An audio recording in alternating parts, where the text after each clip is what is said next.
6:30. I'm going to call the meeting to order. The meeting of the Utility Commission was posted in compliance with the Wisconsin Open Meetings Law. Next, we have to approve the agenda. Are there any questions or a motion to approve? I move to approve the agenda. Thank you. I'll second. Thank you. All those in favor say aye. Aye. Anyone opposed, same sign. Motion passes. Next, we have Jason Letha from Rupert Milkie, who is going to be presenting on Task Order 2022, CWL 02, 22 Folsom Street.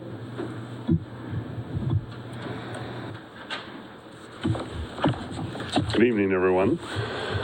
So we have before you tonight a task order for the Folsom Street project, which was the project discussed in the council meeting and is identified for reconstruction of Folsom Street from State Highway 89 to Waterloo Street for 2023. And so this is kind of the sister task order to that. This is for design services for the water main replacement. So we'll be replacing and upsizing the water main through that entire section. It's about 900 feet or so of water main. We'll also be replacing hydrants and valves and services to homes. So this covers that portion of it. The way we've historically done this in the past is we have broke out the water utilities portion of those design costs and brought a separate contract for authorization through the commission. The other task order did go through council and Tuesday night got favorable action to move forward. Again, this is through basically the end of the year services. There will be other things obviously associated with it, but again, this task order is associated with the design. As a reminder to everybody, whether you're new or you don't remember, the way we break up our engineering fee for this is we do it as a % of construction cost. So I believe this year the water cost turned out to be somewhere, I think the number was 24%. So we take the total engineering fee and then allocate that percentage based on construction costs back to the utility. So again, that just seems to be the fairest way to do it based on how we divvy up the cost between the utility and some of the other accounts. So pretty standard project. Nothing real special here is in terms of what we're doing associated with the design work. So any questions? I have one small one. It's more for Kyle. Just looking at the proposal, the task order here, does this need to be made to Columbus Utilities instead of Columbus Water and Light? I think it could be made to either. They'll take payment from either, I guess. I'm sure they will. the task order, we probably, if we're going to change the name officially, we should change probably the master task order that we have. But we haven't really gone down kind of that legality. We've looked at it, but technically, according to the attorney, there is no Columbus Water and Light. There's a Columbus Electric Utility, there's a Columbus Water Utility, and it's almost like a doing business as. Yeah. If you wanted to be safe, you could also just have it the City of Columbus, and that's really ultimately who the organization is. Or even the City of Columbus Utilities. We could change it however you want in the contract and then send them back for execution if you guys so choose to move forward with it. I'll let you and Kyle and Michelle work that detail out. I just want to make sure that it was binding. Absolutely. Anyone else have any questions for Jason? I do have one. It's not really for Jason, more just procedural. Did you say that the city council already approved this task order at the last meeting, or the task order for the entire project? That was a task order for the work associated with the storm sewer and street side of it. So okay. Yeah, they did take action on that. It just turned out that the meeting dates were a couple days apart. So okay, what I'm wondering, I guess, is whether the task order needs to be approved by the city council beyond us, or if this is the final approval for this task order, since this is water related or utility related. This is the final. Yeah, okay. We have the governing right to approve this. Yep, just wanted to make sure, since this is the first time we've done it as a new commission. Absolutely, okay. Yeah. Thank you. Any other questions? Okay, with that said, do we have a motion to approve? I would just ask procedurally if we can do that during citizen comment, or do we do that Oh. later on in the agenda? I don't know if it makes a difference or not. I've never done that. We had this conversation last time, and we were talking about changing the agenda format as you develop your bylaws. There's nothing saying that you can't take action on here. It's listed as a discussion and approval item. And so I think you can take action on it. Here, it's a little bit unorthodox, but I think that'll be cured as you tweak your agenda procedures. Thank you. Okay, let's just do it then. Does anyone want to make a motion? I move that we approve Task Order 2022-CWL02-2022, the Folsom Street Reconstruction Water Main. Thank you. I second. Thank you. All those in favor? We have to do a roll call, don't we?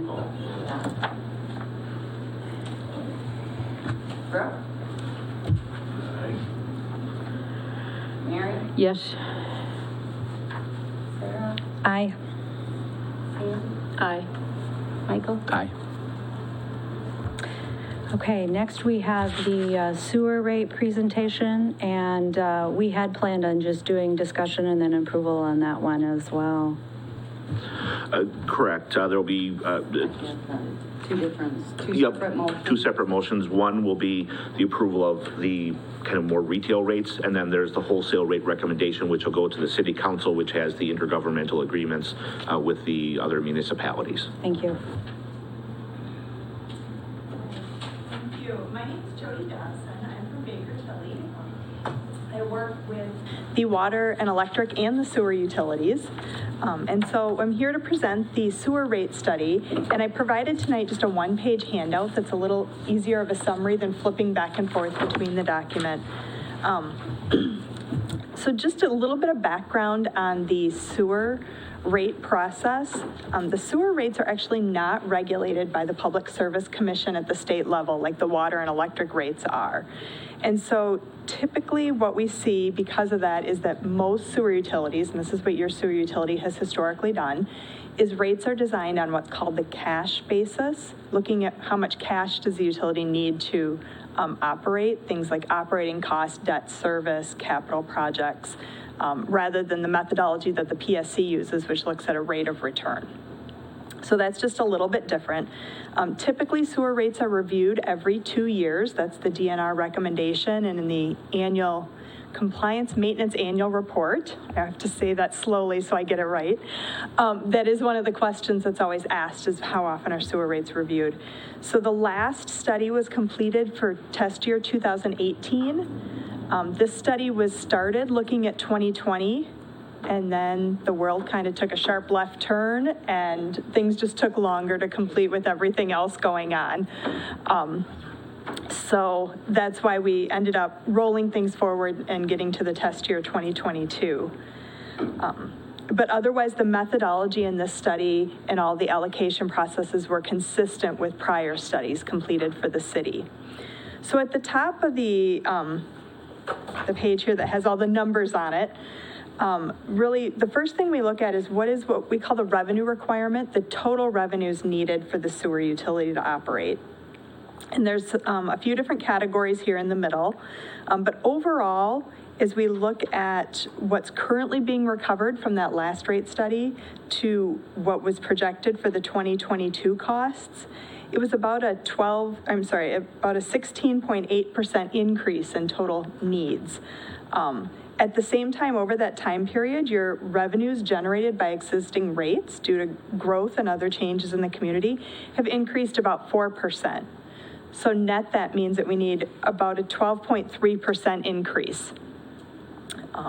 And as we look here at the kind of details, the operating and maintenance expenses have increased about 10% over that 4-year period. I will say that this was completed in late 2021, early 22, so it doesn't take into the full effect of the inflation that we've got right now, but hopefully that is not a long-term item. So this was really looking at a very reasonable 2.5% over that 4 years. per year. And then the next several lines, these replacement funds, those are calculated how much should be set aside each year for funding ongoing capital replacements. And that's all calculated within the study based on your current infrastructure that's in place. So looking at that as to how much should be recovered annually for replacements. The debt service has increased since the last study, primarily driven by the 2020 and 2022 bonds that were issued. And then, of course, any other revenues outside of user charges are figured in here as an offset. So that's things like interest income, ad hoc fees, et cetera. So then the next section in the bottom box here, we start looking at the allocations and the cost and of the costs to the different users. So I always think of this as the top portion is how big of a pie do we need to operate the utility? The bottom portion is how are we going to slice that pie up between our different types of users? And really your historical methodology and your intergovernmental agreements lay out that this is done looking at historical usage. And so this next table lays out the current study based on most recent usage compared to the last study as to what were the total in thousands of gallons from each of the three key users. So the city's retail customers and then the two wholesale customers, Alba and Fall River. And what we can see here is while the total volume being treated or billed has decreased over that period, who has which portion of that has changed slightly. And so the city is a slightly smaller percentage of the total and Fall River is a slightly larger percentage of the total being treated. And really that's why we see these different impacts in the bottom line rate increases.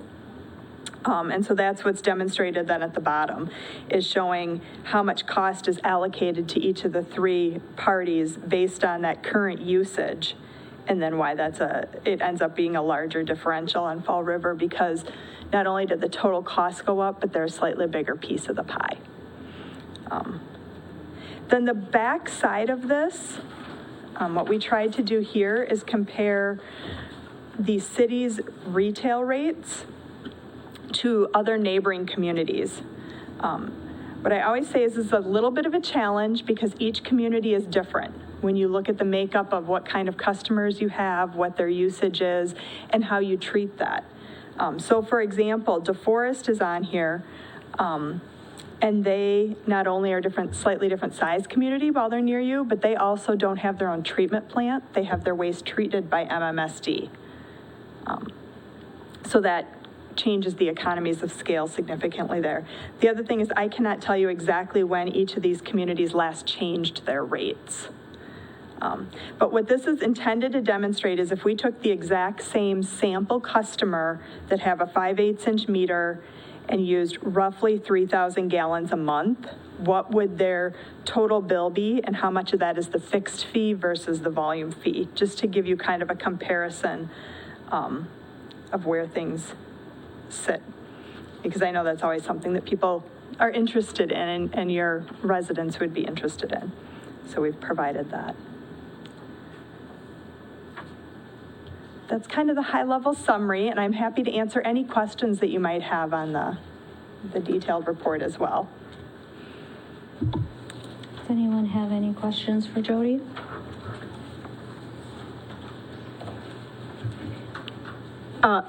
Was any of this surprising or unusual or? I don't think there was anything that was surprising in it. You know, when we see the differences between the customer types, we always go back and start looking at the numbers and making sure we can answer the question as to why. What changed from the last study that this isn't the exact same increase for everyone? And I was happy to see that when we went back and looked at the numbers, we could see where that percentage change was. Okay, thank you. And so what is now we need to make a motion on both a retail rate and a municipal rate. So can somebody outline those for us? So we're prepared for the motion, That's listed in your, Yes, in the actual. that's what I was going to say. I study. can't remember which page that's on. I don't remember. There's a 317 separate pages, right? There's one for the city, one for Elba, and one for Fall River, I think. Okay, revenue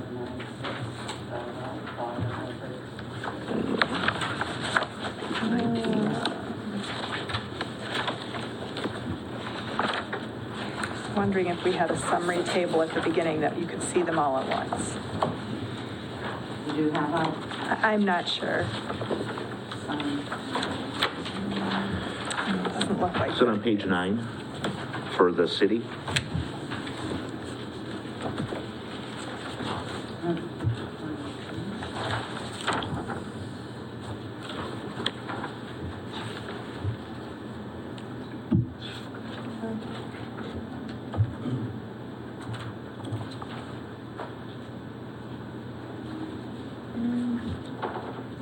So the retail rates are calculated on page 14 and 15.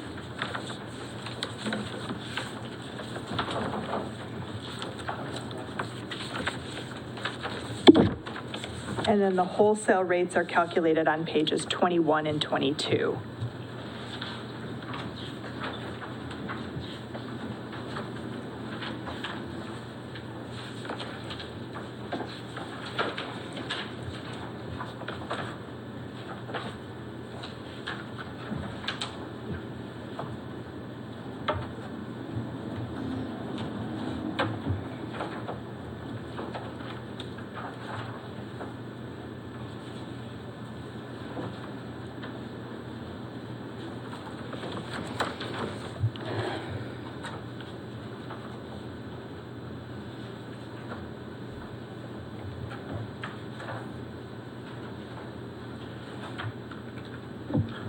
So I think you could make a motion to adopt the rates as they're presented on page 14, or 15, sorry. 14 and 15. 14 and One 15. shows the volume charge, one shows the meter charge, just because all the math is shown. And then separately, the rates shown on pages 21 and 22 for those would be the recommended to the city council.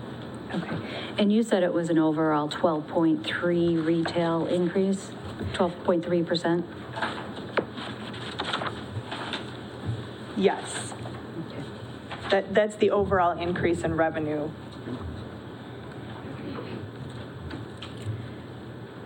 Okay, so let's start with the retail first. Oh, Mike, did you have a question? I do. I'm trying to put all this together and absorb it and understand it, Yes. and there's a lot of information There here. is. So for the Columbus resident, the 5/8 or 3/4 inch base charge or meter charge, I guess, is going to change from 1570 to 1710. Is that what's proposed? yep, Let me look That's at my from the cheat summary. sheet. yep. That sounds right. That'd be on page 15. Yep. Yep, that's, okay. The second to last column. That way you can, And then what about the volume charge? that's on 14. And so that would change, okay, refresh my memory, do you bill your residents in gallons or cubic feet? Cubic feet. Okay. And it was $5.86, and now. It's gonna go to 634. Okay, The last I one see that now, is that yeah. line. Yeah. Yeah.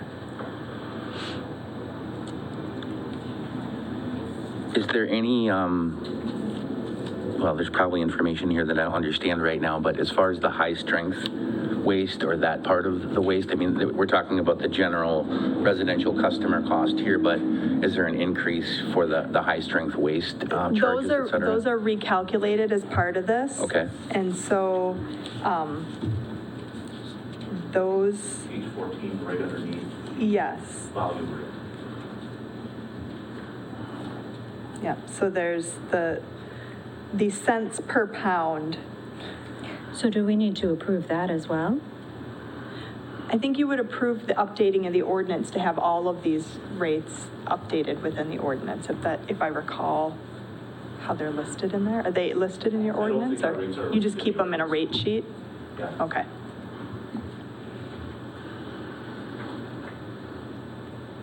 And also, just to ask, this isn't really a question for you, but our last meeting, I believe Katie had mentioned about our haul-in rates for private haulers that bring in high-strength waste, et cetera. Is that adjusted or accounted for in here as well?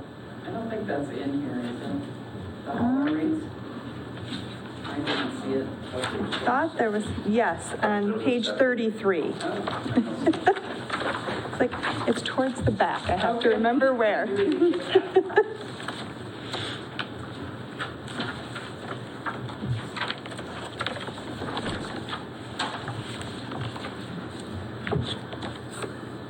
So $6.56? And that's again listed as a domestic strength, and so I don't Per know how often 1,000 they bring in the gallons. highest strength, but that would be, Yeah, and that doesn't take into account, because we charge per 1,000 gallons, and most domestic, or most septic haulers, we don't test for high-strength waste. So we just go by gallons. okay. So this doesn't adjust for that. So, yes, so this is assuming the domestic strength if you're not testing. Right. Yeah, if someone were to Right, come so in that this you is just tested. for then- the gallons. Right, yep. So we, We have to take that into account if we wanted to adjust the septic haulers. So this doesn't really, That this doesn't, take the okay. gallons into it. This is the proposed rate per 1,000 gallons. Yes, Right. But it doesn't take into account the strength of the waste that's there, is that correct? Is that what I'm Well, understanding? if we measured the waste, you would apply the charges above, Oh, okay. I think, correct? yeah, if you measured it and it was a higher strength than this, then you would charge them a surcharge at those same, if they had a higher concentration, then that would be the rate per pounds that's the same as the other Oh, I page. see. Yeah. Does this reduces the that? charges? Because I think we're at $7.17 per 1,000 now. Okay. I would really like, well, first of all, I have two questions. Do we have to make a yes or no on this tonight? Or can we have you go back, do a little more research and present more finalized rates? You know, if we're going to be getting less, as Katie just said, I have a lot of questions then, especially with the budget issues that we've been looking at. So the numbers in the rate study won't change. Okay. The rate study is what it is. Okay. And we can go to Fall River and say, we're going to charge them more than the rate study, but I'm suspecting that they're not going to buy into that. So we're a little bit limited on the data that is in here. I think you have more flexibility with the septic haulers because that's not something where we have an agreement in place. So most of the numbers won't be able to change, but we wouldn't have to adopt it tonight. We have to adopt it in time to change the rates and get the readings kind of coordinated so we can have a clean break of rates. So that we don't prorate or anything like that. But we don't need to act on it this evening. I would like to hold up, when do we have to have it done by? Are we okay if we discuss it again in October? When you want the rates to go into effect, that's the driver. For me, I think if they go in towards the end of the year, that's fine. Like if it was on the first bill in 2023, that works fine. We weren't incorporating it into this year's budget anyways, and it's incorporated into 2023's budget right now, so. Okay. I am feeling like this commission maybe has too many questions. Does anyone disagree or agree, or I see Mike? I feel like there's a lot of information Yeah. here, and I've had this for 2 days, and it's really hard for me to have the time to ask questions. Obviously, it's not popular to raise utility rates, but I have to be able to explain this to people, what methodology is used. This is a recommendation. We can take no action, or we can take different action, from my understanding. Right. But what I really want to do is dig a little deeper to find out, like the questions I had for Katie, to make sure we're addressing the issues where the high-strength waste or the products that are taxing, that utility a little bit more than regular users, that we're kind of applying the changes to that area if possible. And I'd like to get the recommendations comes back from city staff on what they're seeing in these recommendations as well, so we can, Put together more of just a summary. Yes. yeah, we don't, yeah. it'd be- Yes. Yeah, one or two sheets, Yes. Action. that would be great. I would say if you want to kind of take your current rate sheet and say, here's what each one would change to, and if you have any questions, I can help point you or that. And then that'll be a one easier to approve. I appreciate All it. right, thank you, guys. I appreciate your tabling it. Do you want me to make an official motion to table it until the next meeting or not? Yes, please. I'll make a motion that we table this issue to the next regular utility commission meeting. Do we have a second? I'll second. All those in favor say aye. Aye. Anyone opposed, same sign. Motion passes. Okay, next up, we have the consent agenda, which has the August 18th minutes and the outage reports. Do we have any questions? Or a motion? I'll make a motion to approve the consent agenda. Thank you, Brooke. Do we have a second? I'll second. Thank you, Mike. All those in favor, say aye. Aye. Anyone opposed, same sign. Motion passes. There is no unfinished business from the previous meeting, so we will move to the new business, and the first item is financial report from Water and Light, which includes the disbursements and the payables report. So in your packet, as we combine some of these things, the first, you'll see the treasurer's report. This will just give you the water and lights accounts and what the balances are from the beginning of last month to the end of August. And then the next, you will have the cash disbursements report. This includes the checks you approved last month and the ACHs. I don't know if anybody had any questions on those. And then we can go through the graphs and then do the payable report. Is that okay, Sarah? I have Sure. a really quick question. I see Brian Wright's on here. I thought we were all done with the letter. We just got the first invoice. That's the first invoice is that, But didn't we? oh, which one? Wait, I'm sorry, that's in the payables. This is a different one. What, Didn't we? check number is it? It is check 22, it's on the first page at the bottom, 22804. 228. And I remember it because we actually paid him before some of the work was done, and that was a discussion. How come I don't see that on here? Are you looking at the cash disbursement? It is the check register, I'm sorry. Oh, we haven't done that yet. Oh. This one, the accounts payable? It's this one, yeah. Yeah, they haven't done that. I was doing this one, the one that was in your packet. Oh, okay. I'm sorry. But I will definitely adjust that when we get to that, right away. Okay, so we'll first go through the graphs and then we'll do the accounts payable report. Is that okay? Mm-hmm. Okay, so we are on the new Civic Connect program.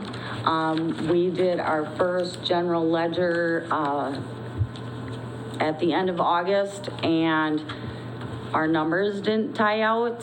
We think it's either a setup or a format, and our support consultant has been out sick.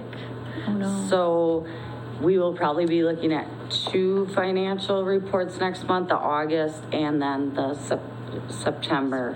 I have the detail, but I couldn't get the income statement or the balance sheet. We just couldn't get that. We got the trial balance and everything, so we know that's good. It's just a matter of getting it formatted to the financials. But I do have some information, so in the graphs, you'll see we'll start with the KW8 purchases versus sales. This is what it costs for us to buy power compared to what we sell it at. And the best is to look at the last year-to-date total. We always want to be above that 95%. I know it states in August that we were at 102%. You can't sell more power than you buy, but that's because of the crossover days. So that's why you see the dip in July, because that carried over to August. And that's why if you look at the end column, the year-to-date, the 97.65, that's a more accurate number. And why it's never at 100% is you're always going to have some loss as it's coming through your power lines. If we flip to the next one, the monthly electric sales, this compares August 21 to August 22. You can see residential sales are down a little bit. Commercial and industrial seem to be up. Large power is up and small power is down, not significantly, so this usually has a lot to do with what's going on either in the business or the homes. It's just lifestyles. We haven't had any inclement weather, so I wouldn't really contribute that, but if it does get pretty hot out or pretty cold out, you'll see those fluctuate. If you look at the next graph, and this is our cost per kilowatt, and as you know, energy prices are up. These are one of, the highest in the last 3 years. For August, it's at 0.09964 cents. It is coming down, which we expect. That's the trend. We have our high peaks, the June, July, August, and then it starts to come down in fall. So we hope to see that keep declining, but we know it's still going to be on the higher end.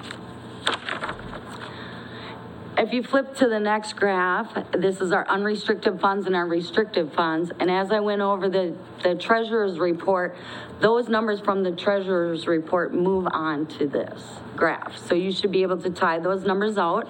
I was asked to put last month's numbers and this month's numbers for a comparison. You're welcome. And as you see, accounts receivable, that is, outstanding utility bills. Obviously, that's our business of service, so that's always going to be quite substantial. But as you can see, the other accounts are in good standing, so we are financially sound. If you look at the next graph, you'll see this is the monthly water comparisons. And again, there's not a whole lot of fluctuation. We did have quite a decrease in the public authority from last year, which is good. Public authority is the municipal buildings, all of the city administrative buildings, the pools, the parks, things like that. I know in past years we've had a couple leaks at the pool. I know they have that has been corrected. So again, water is just like electric and it's weather driven.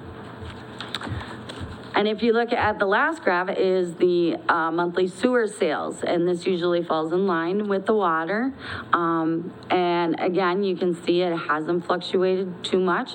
These are all in thousands of cubic feet, just so you know. We see a little decline in residential and commercial, actually in all of them except multifamily went up just a little bit. So a pretty typical month. Now, I do have the sewer financials in here. Do you want to do that before we do the accounts payable? And I know that, actually that's after, I think. Yeah. After? The payables first. Okay. And on the water. All right. And because we got this report so late in the day, I wanted to get it out to you and get it printed for tonight. Usually I highlight any kind of, non-monthly ones. I didn't have too many highlighted here, but I do have on the first page, check number 22804, and that was for Brian Wright. We have not paid, this is the first time we're paying him for any lead lateral change outs in 2022. So you had mentioned we paid him something. We did, because I remember it because it came across for my property was done. Yeah, that was last year's, That was last year's? Yes, not laterally, yeah. because we have until January of the following year to submit our last pay request. So if it was January, that would be why. Yeah. Okay, Yeah, this is 2022 was lateral change outs. okay, So we gotta be done by 2025. okay, So there'll be a couple more years of this year. okay. All right, thank you. Yep. Okay, so on that same second page, the last one on the bottom, I highlighted 22807. This is core and main, and a lot of this is inventory items, the curb boxes, the sleeves, the repair lids. And that amounted, that goes to page 3 for $2,526.43. If you go down to the middle of page 3, I have highlighted 22810, that's Forrester Electrical Engineering. Just wanted to point it out that is a multiple things that they were doing for us. They did the substation planning, the SPCC, the spill. The spill prevention plan is what Okay. it is. If one of the transformers were to start leaking oil, it's the plan that we have to follow to contain everything. It contains Awesome. the oil, so it doesn't seep out. And then the sub 3 transruptor, SCADA, and oil sampling.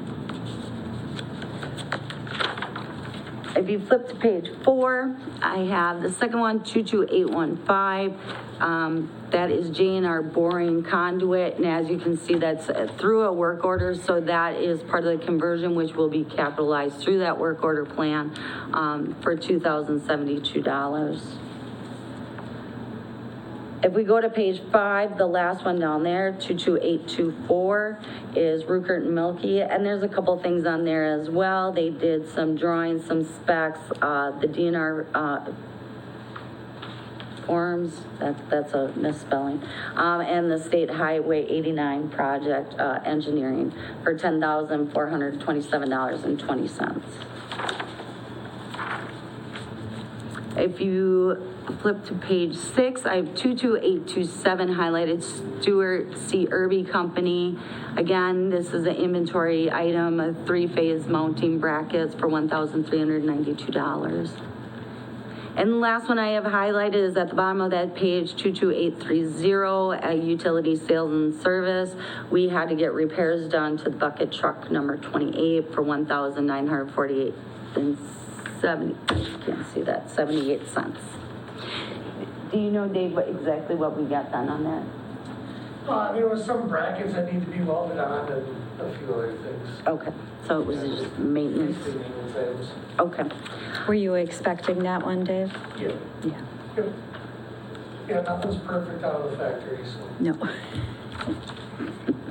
And that is all I had. Did anybody have any other questions? Any questions, guys? Okay.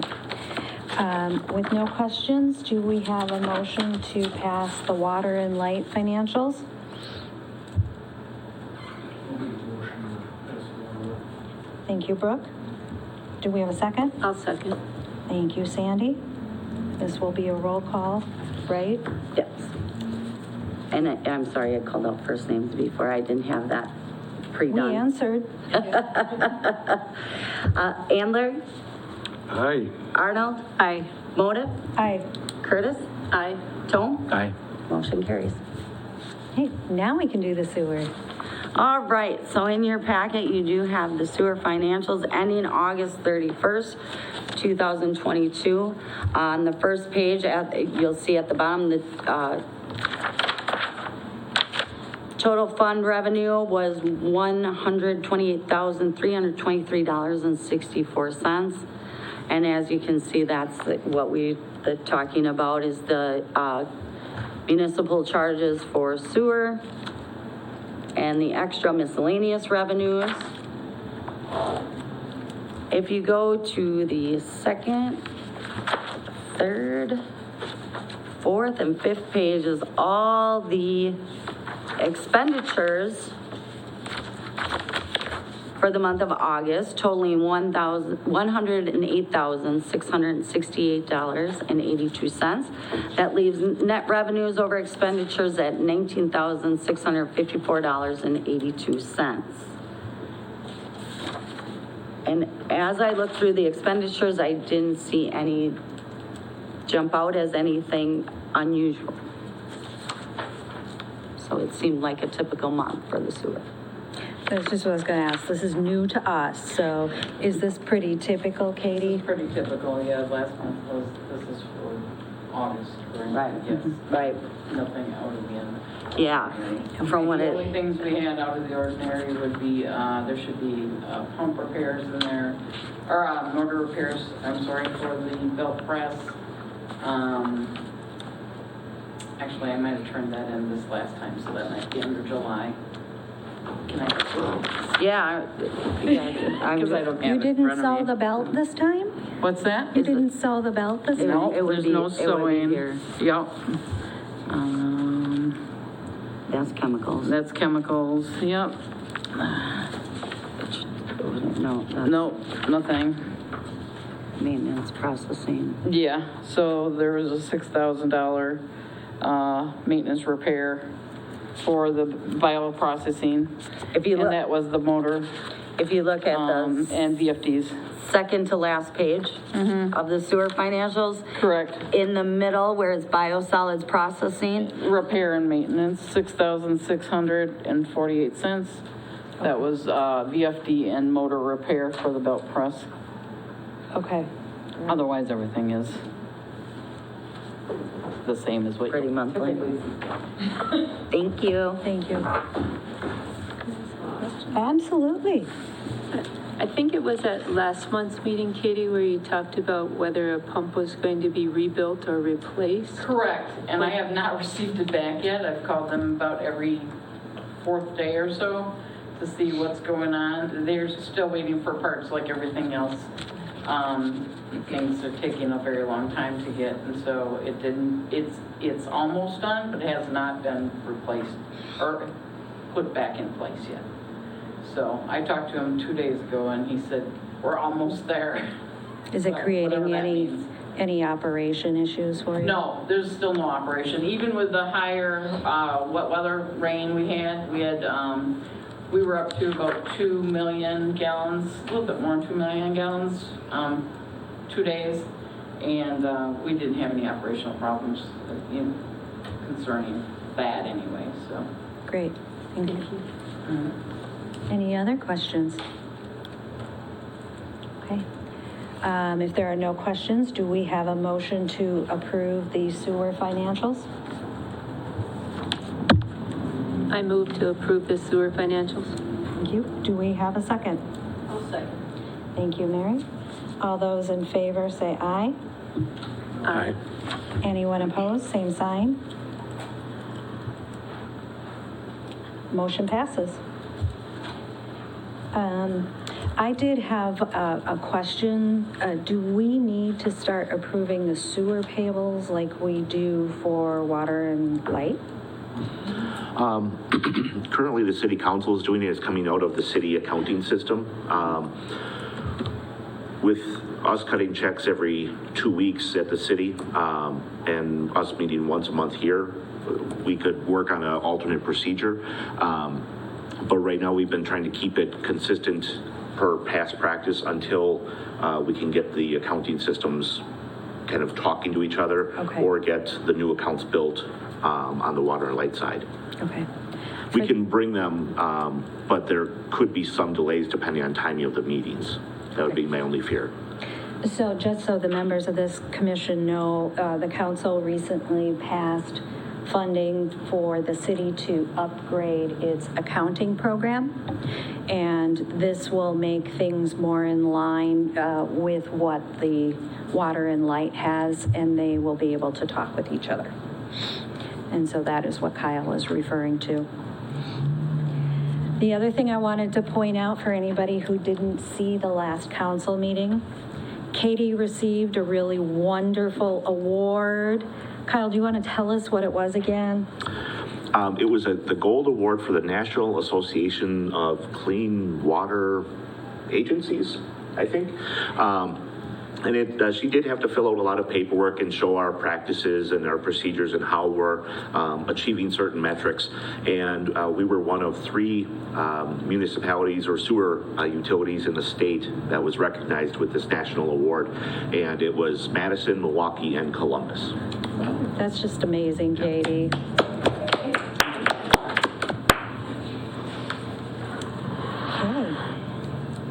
Next, we're going to move on to the financial policy for shared expenses.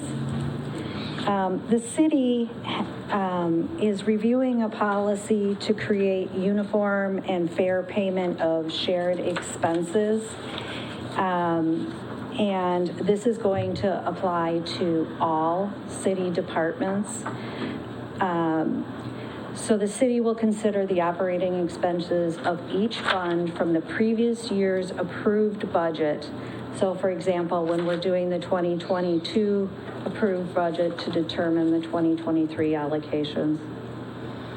And they will then allocate the overhead expenses according to that ratio. The general fund allocation includes all general fund expenses, as well as any tax revenue allocated or transferred to the CDA, aquatic center, cemetery, debt service, capital fund, and utility funds. Utility fund calculations shall include all expenses minus any depreciation or payments to the city. This is being brought up now. There's nothing that we need to do as a commission. This is a city's policy.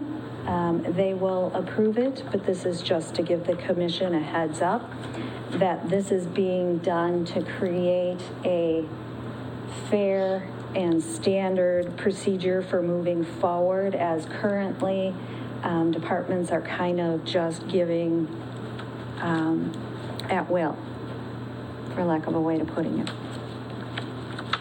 Does anyone have any questions on that? Nope. This is an odd question, but I think it's related to this policy, or maybe trying to be fair.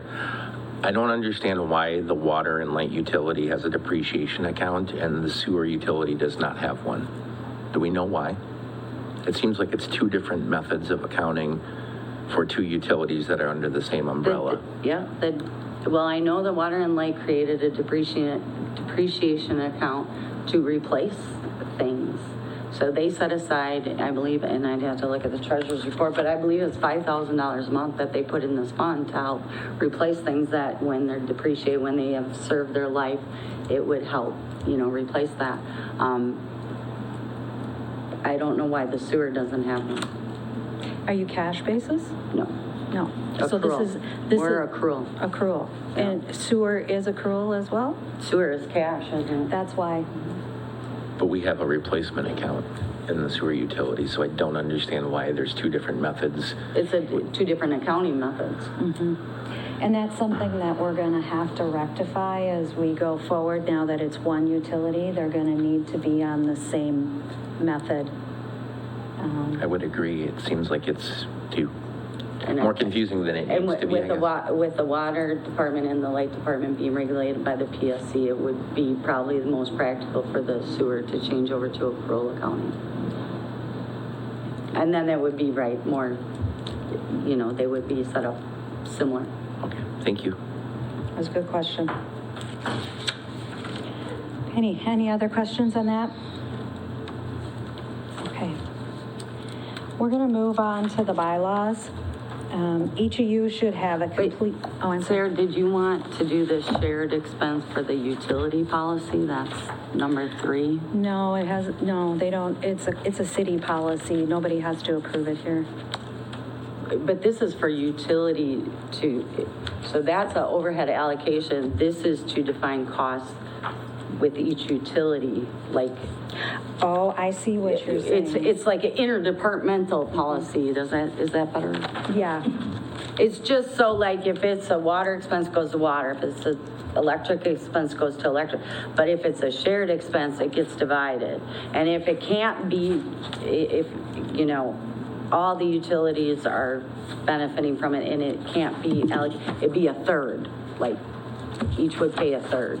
And that's all this policy does. We do not, the utilities currently doesn't have any type of policy. That is kind of the way it has been done in the past. This just kind of formalizes it. So in addition to the accounting thing, I think one of the other things we have to make sure that we talk about when we're creating our bylaws is, does the commission want to have say in financial policies like that or not? So for now, I guess what I would ask is, do you want to approve this one for now until we have a firm agreement on how to handle that? I have a question. I don't. Has the council adopted that policy yet or not? Yeah. They have. No, I'm sorry, it's gone through COW. It has to go to council next time. I would think it'd be appropriate if we recognize it after the council approves it, if they have the ultimate say. That's just me, in case they tweak something. Yep. Otherwise, we'd be accepting, you know. Again, just make sure you read both. They're two separate things. Sure. And like I said, this has been practice that has been done, so this was just to formalize that, so. She's just asking for permission so that if it's anything internal that's shared, goes a third, a third, a third. Correct. Otherwise, it gets allocated to water, electric, or sewer. And like I said, that's been the past practice, we just had nothing formal. And So that's- they are two separate, but this doesn't have to be, you can do it at once you have, like you said, once you have everything lined out, you can take action on it then. So do you still wish to wait until the council passes the overhead one? I think that makes sense. Okay, Motion to table this to the next regular you meeting? may. I'll make a motion to table agenda item number 3 to the next regularly scheduled utility commission meeting then. Do we have a second? I'll second. Thank you. All those in favor say aye. Aye. Anyone opposed? Same sign. Motion passes. Thank you, guys. Okay, we're gonna talk about bylaws, the fun one. Each of you should have a complete copy of a draft set of bylaws on your desk. This is by no means a finalized draft. I promise you, there's grammar errors in it and everything. So we'll work through that. What I did put in here is stuff that was mainly based out of the ordinance 102 and things that were updated. You've also received a copy of the new ordinance 102 so that you can refer back to that when you need to. A lot of the items that are in the draft bylaws are statutory things that just need to be said, such as our where the commission resides and how many people are on the commission and that sort of thing. But there are many areas where we're going to need to discuss process. And my hope is to tackle all of those processes over the next couple months. I want to be respectful of everybody's time, both commissioners, staff, visitors. So tonight, I am hoping to tackle our purpose statement and to discuss any hiring process for personnel. You should have on your desk 2 one-page little worksheets. You are free to use them or not use them as you wish, but I thought they might be helpful in forming notes for what exactly you want to put into the bylaws. And the first thing I'm hoping we can tackle is the purpose statement. And I'm open to suggestions if anybody has done it differently, but typically when I've created a purpose statement in the past, the board has just given words that they think fall within their purview and what their purpose is, and then we can take that and turn that into a statement. is there a previous purpose statement, or are we kind of, We are kind of starting from scratch. okay. So we can't comment? Yeah, the utility just has a mission statement, not anything from the commission. So I am looking for ideas on what the commissioners think the purpose of the commission is. Is it governance and policy? Is it advice? Is it to be yes people? To guide? Guide?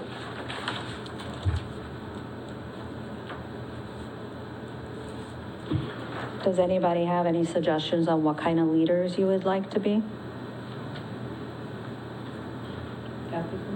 Ethical.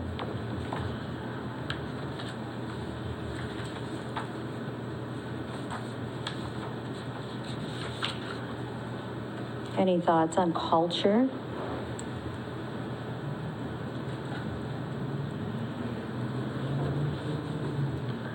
Is that within our purview? Respectful, is that the kind of thing we're talking about? Could be. I'm asking you guys. Trusting, Okay? trustworthy.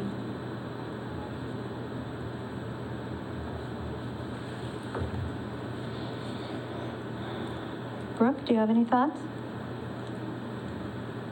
Well, I guess I was trying to think of that from what it was in the past. I mean, I know,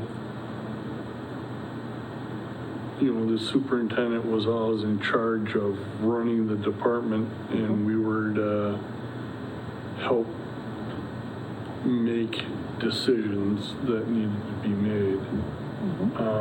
I mean, after all, that's what you pay the superintendent for, to run the business. So, I guess as far as my input is, I guess it's what is needed. Okay. I personally don't think I could tell whoever how to do their job better than what they're doing now. Okay. So, Mike, do you have thoughts? Too many. Too many. I mean, I kind of feel like our mission should be based off of what the ordinance authorizes us to do, and I don't know the word that would just kind of encompass that whole thing. And I also feel like, a commission or committee is created to kind of be the link between our relationship with the superintendent, the person that runs the day-to-day, and also what we hear from residents, or ratepayers in this case, and try to make sure that we have a link, so to speak, I guess. So we're hearing concerns that maybe the superintendent wouldn't hear during the day, and that we formalize the process to bring those issues forward if they need to be. Okay. Kind of, yeah. A bridge. Like that.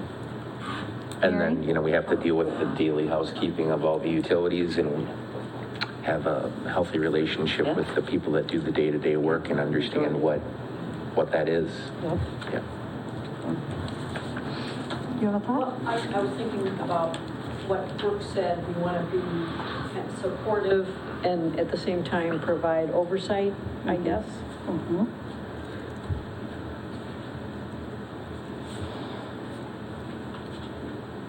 So if you guys are comfortable, I'm going to take your words and I will draft a purpose statement for us and put it in there. We don't have to, approve it at the next meeting. We can wait till it's finalized.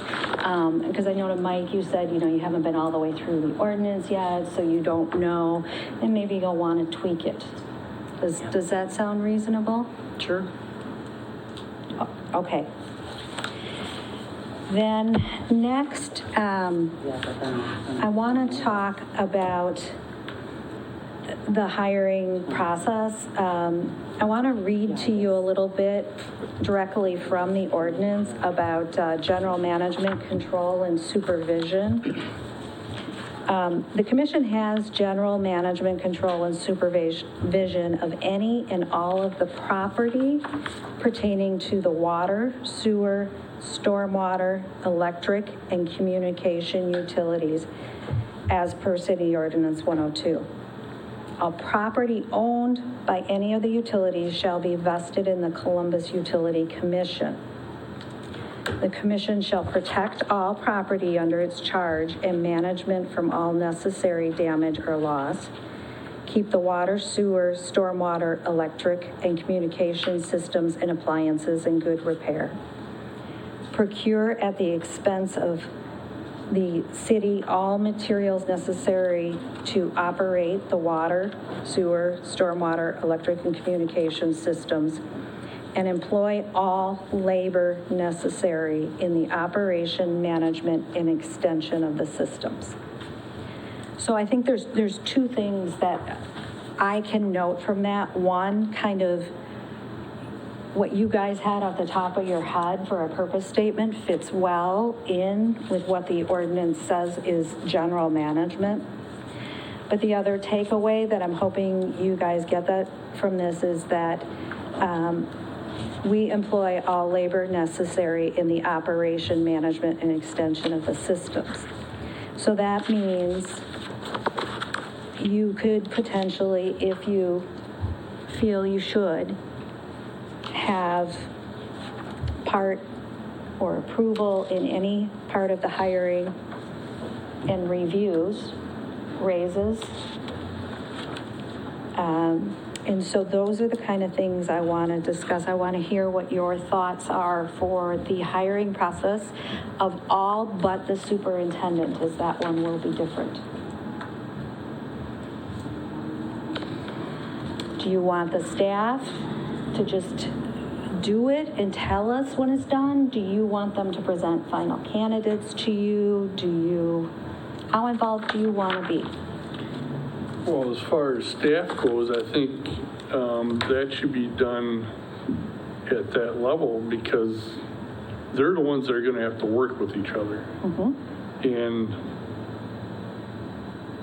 I mean, I don't know if I would, what input, I mean, that I would have that they wouldn't already have. Mm-hmm.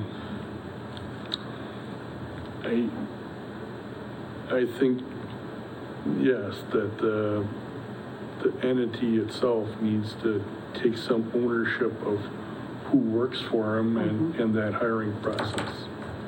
Would you want any input if there is a change in a job description for the hiring they are doing, or the addition of a job description?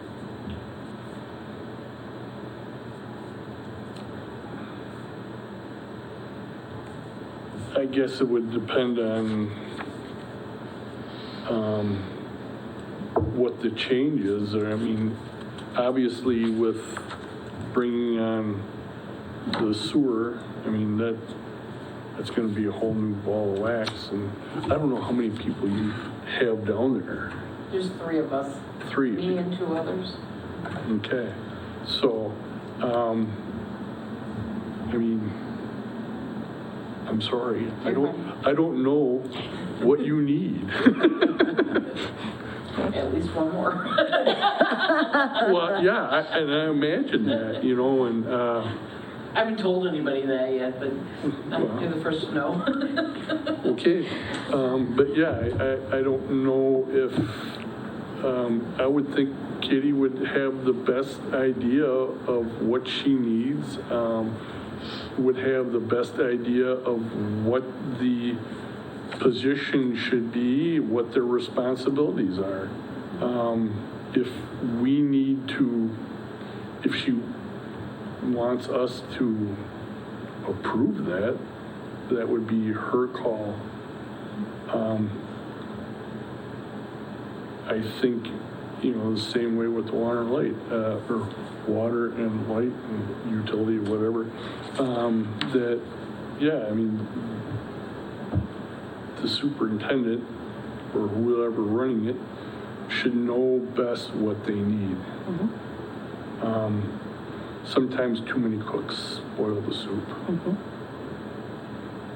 Does anybody have any different thoughts? Mike? In as much as the ordinance that I've read, I'm a little confused only because when I served, things were different, and so I had that mindset kind of there. So I'm trying to wrap my mind around where we're trying to go, and I think there are some conflicts where we are right now in the ordinance. The first sentence of powers and duties is what you read, I believe. The Common Council delegates general management, control, and supervision of any and all of the property pertaining to utilities that you listed. Yep. Obviously, we've had a water utility for a long time. We've had an electric utility for a long time. The creation of the stormwater, I think, is a goal that the city has, which I support. But until that utility is created, there's really no revenue under our control that we could really do much. So, I mean, does that mean that we can create a position and pull it out of the general fund without the city council allowing us to do that? I doubt it. The next entry under that is the commission shall take charge and management of the city's utilities under the general control of the Common Council. So does that mean that we're a recommending body to the Common Council under certain conditions? Under certain conditions. And I think that's not really clear. I think when you ask about like creating a new job description or altering a job description, I would assume that this utility would have more control over an emerging utility like a communications utility. I'm not really sure what the intent was for the city to do that, but if that doesn't exist yet either, or there's no revenue, there's really nothing for us to do. So is the council going to be taking care of that when it comes to the city? I'm not really sure. No, the commission has unilateral authority to employ those as the commission's deems necessary or convenient for the management and operation of the city's utilities. So I mean, you could hire 50 people tomorrow if you wanted and had the budget authority, but if the city council doesn't approve the budget for 50 new people, you won't have the budget authority to do it. So, I mean, there is an element of cooperation here, but I think when it comes to position descriptions and moving things around underneath the superintendent level, I think that falls solely within the commission's responsibilities. And so I think you have a lot of latitude there. Not that how we're organized in the general section of the city is how it should be at the utility, but as the chief administrative officer, I do the hiring for almost all positions. And then we're not having the city council come in and interview wastewater workers when we were hiring those, and even department heads. The city council does approve position descriptions, the org chart, salary ranges, and things like that. And it seems to work out pretty well because we do, want to maintain some flexibility so we can do things in a more efficient manner. But that's how the city is structured right now. That's kind of how I was picturing it in my head and how it will work. I mean, if they need to hire a new lineman, I want them to go ahead and hire a new lineman as long as it's in the budget. But if there's a change in the job description for the lineman, perhaps we should look at that before they post it, just so we're in the know as much as anything. That's what I'm kind of trying to figure out, is what is the language that allows us flexibility that when we need to be included, we are included, but otherwise we don't need to be at a certain level. I think when, I try to apply the city organizational chart and then us, and it's like, well, we're not connected here or here yet, but we're definitely connected here. So it seems like as we grow, that will evolve, but I think we have to have bylaws and powers and duties that evolve as the city does. Yes. which is a good reason to go look at bylaws a little more often than most committees do. So I think it's circumstantial. I think when we have jurisdiction, we should at least be asked if we want to be involved or not. But again, I think what we're trying to do is get everything under one umbrella so everybody's working together. And if we can help aid or assist with that, we should. And if we don't need to be, we shouldn't be involved, or we can have. And in the past, it's been set up exactly like the city, exactly like he had said. Just with the kid. Superintendent would make, the superintendent would make the hiring decisions as long as the position was an approved position and the funding had been allocated. And then anything else, like job description, salaries, all that went to the commission. Sure. And I'm sure, Kyle, you've probably had, an ad hoc, like hiring committee or a small group of people you pull together if you're looking at hiring a position. And, maybe that's a situation where when it's related to us, there's a member of the commission that's on that hiring committee for that situation, but otherwise they're not involved otherwise. I think it's circumstantial. That's just my opinion. I want to talk about reviews a little bit. I personally feel like it's the superintendent who should ensure that annual reviews are done and put in their human resource files. I'm not sure if the commission wants to be involved in that at all.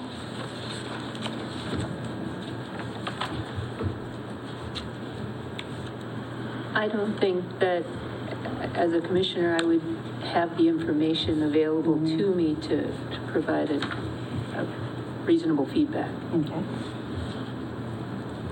Any other thoughts? Then the last thing that I had on my list in regard to this are pay increases. Previously, Water and Light has handled it through a negotiations committee. I would personally like to see it changed so that it is run more like the city.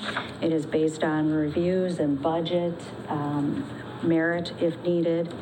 And then the superintendent brings it to us with the budget to approve. Does anybody have any thoughts on that?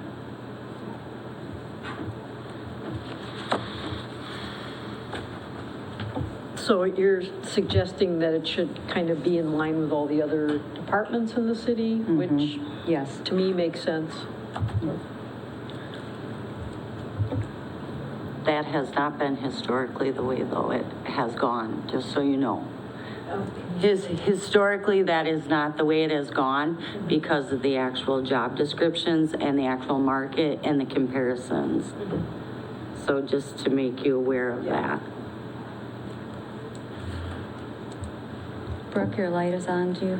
It has a mind of its own. I keep turning it off. And I don't know. The man in the booth has control. If he thinks you want to talk, then we'll turn. So just for clarity, we're talking about process and not, Process. yes, we're talking about the process of determining wages. You're not saying that the wages that are paid to the city employees are the same that get paid to the Water and Light employees? No, The not at process all. that you determine the wages would be similar, where it's the chief administrative officer of the utility developing that with the data they have, working it into the budget and presenting both for approval. Yes. Okay.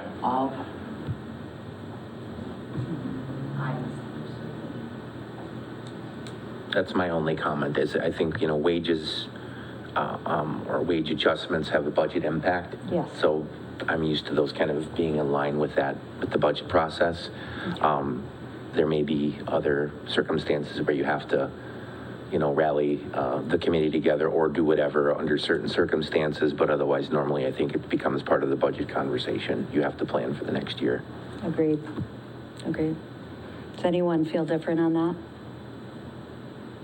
Okay. I don't feel differently, but I would also add that we want to make sure that we're paying at a market rate or paying what the market bears. Okay.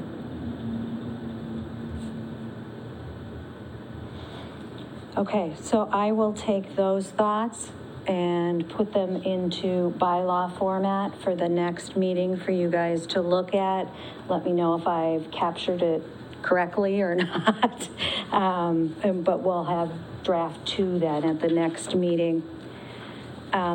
Between now and the next meeting, which is October 21st, by the way, I'm wondering if all of you could take the time to read the draft bylaws, go through the ordinance, see if there's any additions. Mike, I know when we had previously talked, you mentioned something about tax credits, or something that you wanted to make sure the commission was addressing, but I didn't have enough information to put it in the bylaws, so, maybe that's the type of thing that could be forwarded. Yeah, finally found my notes last night from last month. But yeah, I think it's the water quality trading credits, which are part of the wastewater utility.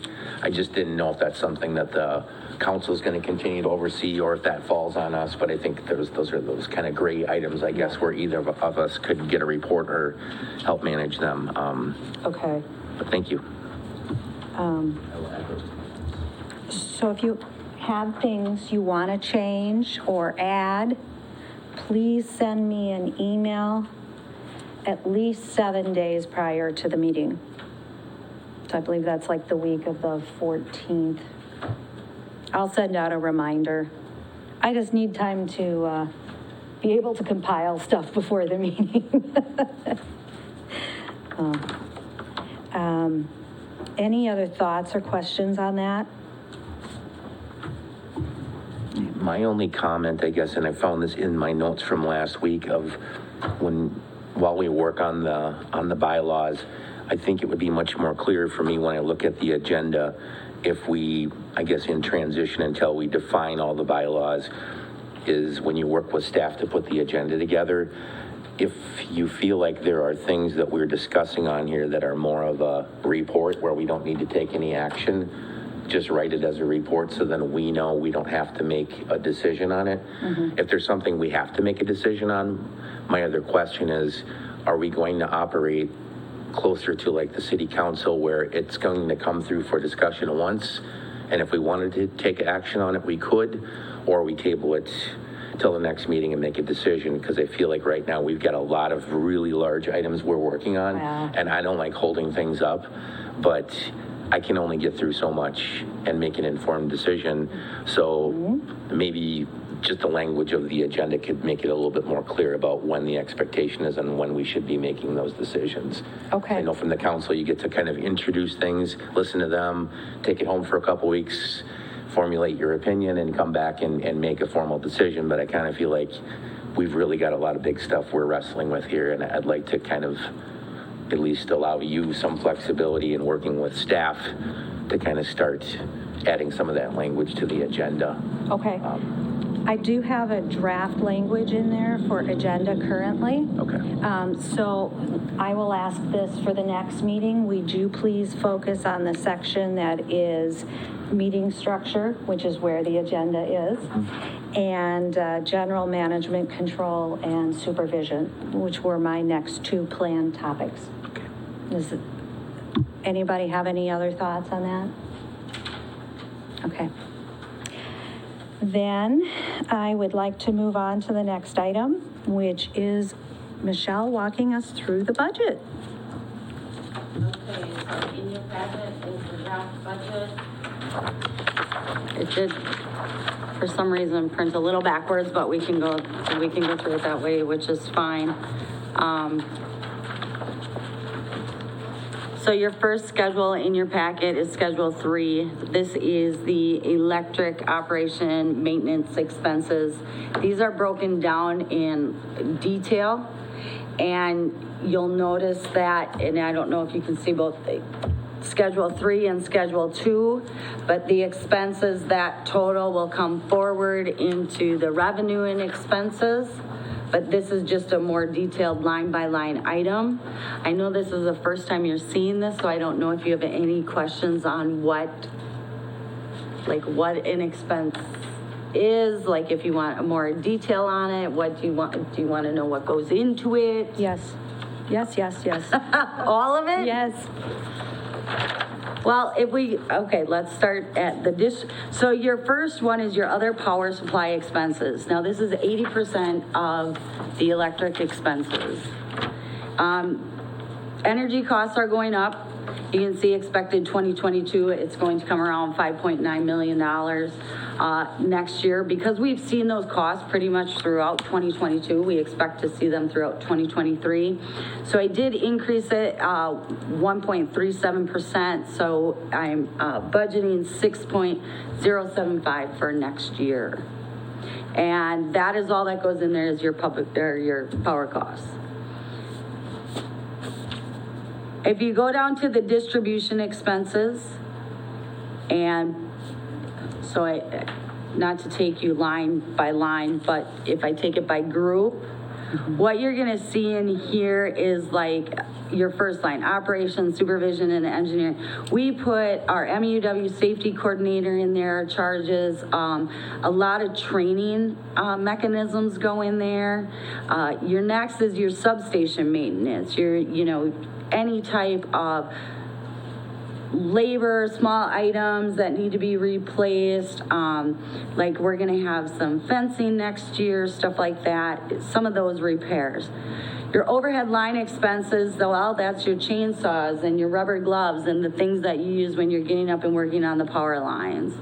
The underground line expenses, those are gonna be, we contract out to USIC for locating improvements to any kind of underground electric system. If we have any kind of burn off in that we need to replace, those expenses go in there. Your meter expense, we contract with WPPI for a meter tech for, I should say it's like a fifth of a meter tech. And so that's around $5,000. They come out and they work on our large power meters, like CTs, PTs, testing, stuff like that. They help troubleshooting with our linemen on any kind of meter problems that we have out in the system. Distribution expenses, this is the standby wages, our natural gas bill, our first aid supplies, just a lot of catch-all expenses go into this account. Rents, this is a low amount, but we pay CP Rail for the easement at Water Plant 1 every year for, I don't even know how many feet it is, do you? Well, the building's In the right away. It's in the right of way, so I thought it was so many feet. If we go down, maintenance of, what is that? This is station expense. This is where you put all our annual oil testing and our substation transformer expenses, anything that pertains to that. And then we have our overhead lines, our tree trimming, this is labor, any kind of expenses that go along with, tools or supplies. Maintenance of underground, again, this is labor, this is also stone, guards for box pads, elbow bushings, connections, wire cleaner, again, a lot of miscellaneous supplies. And then the other ones are self-explanatory, line transformers, street lighting, meters. Again, it's the expenses that are specifically related to those electric things. If we go down to customer accounts, we have meter reading and meter reading expenses. This is labor. This is also pays for the MDM monthly fees. This is all where we store all the data from the communications that come in from our meters. Our electric meters read every 15 minutes. Our water meters read for every 4 to 6 hours. Is it 4 or 6? 4. Okay, I knew we had that option. So that's quite an expense to store that information. If you look down at our accounting and collecting labor and then our accounting and collecting expenses, this is a big item. A lot of labor goes in there. Also, we, like our, let's see, we pay for our support for our billing program, our CIS program, our North Star, our financial program support. Again, some of the MDM go in there. We also have our tariff compliance that go in there. This also goes to, collecting on past dues, or when we hang red tags, disconnects, all that stuff, all those supplies, envelopes, red tags, labor to get them out there, stuff like that. If we move down to sales expense, and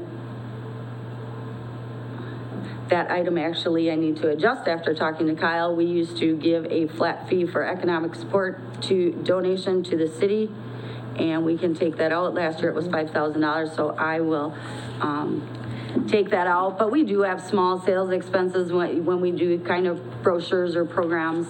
But it's, like I said, that'll come down a little bit. Our next one is miscellaneous sales expense, and this is a larger item. This is our E3P program. So when customers do incentives, like they do a lighting project, and the utility has a program where if the customer pays half, we pay the other half. So this really relies on customer participation. Some years, and as you can see in the past years, in 1920, there was huge participation with our customers. Restaurants doing refrigeration upgrades, stuff like that. But as 2021 came around, and businesses were starting to just kind of get back up, they just didn't have the money to put into the program. We see it kind of coming back, but it's a little bit at a time. So we kind of went in the middle. This is something I work with Anna, our energy service rep, on. We kind of went in the middle of what kind of feedback we were getting from customers that were looking into programs but haven't committed yet. If you go down to the administrative and general expenses, your administrative and general salaries is one of your largest expenses for the electric. That includes a lot of labor, and now that this overhead allocation, that will be going in there, because that will also be going towards salaries for city employees. So that is not in this budget yet? It is in this budget. It is in the budget, okay. Yep. I put in, because Kyle ran me some numbers, I put in $129,000 into that. So other than that, there'd be like my salary and some of Dave's salary. Those things go in there. Or if we attend, it's all salaries is what that account is. Okay. We have office supplies and expense. Obviously, that's everything that you can imagine in the office, from toners to postage to phone bills, stuff like that. Operations. Outside services employed, this is usually, most of it is our audit, through Baker Tilly. We also put some engineering costs in there because that doesn't always get capitalized. If we have anything through the attorney, through Boardman Clark, that all gets put into that account. Property insurance, injuries and damage, and that we share through the city's insurance. They break it down, and they break it down by department, and then we pay our share, and it's exactly what it's for: workman's comp, vehicle insurance, property insurance. Now, if you go down to employee pensions and benefits, you'll see this 926 account, and there's a lot of detail here. This is all your employees' benefits, and it's all broke down, from their clothing allowance to their cell phone to retirement. We do have a clearing account. It's called Fringe Clearing. Some of those benefits, when they work on a capital project item, some of those benefits get put into that project and get capitalized, so they get taken out of here. Same with some of their labor if it goes into a work order. If we go down, and this is the dollar amount that we were told to put in, it's the new GASB 68.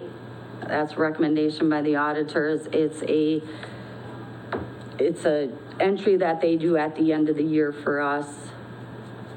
If we go to regular commission expense, now that's only $500. That's anything that, any communications we do with the Public Service Commission. So at some point, if we would want to go in for rate adjustment, that those expenses would be put in this account. We have the miscellaneous general expense.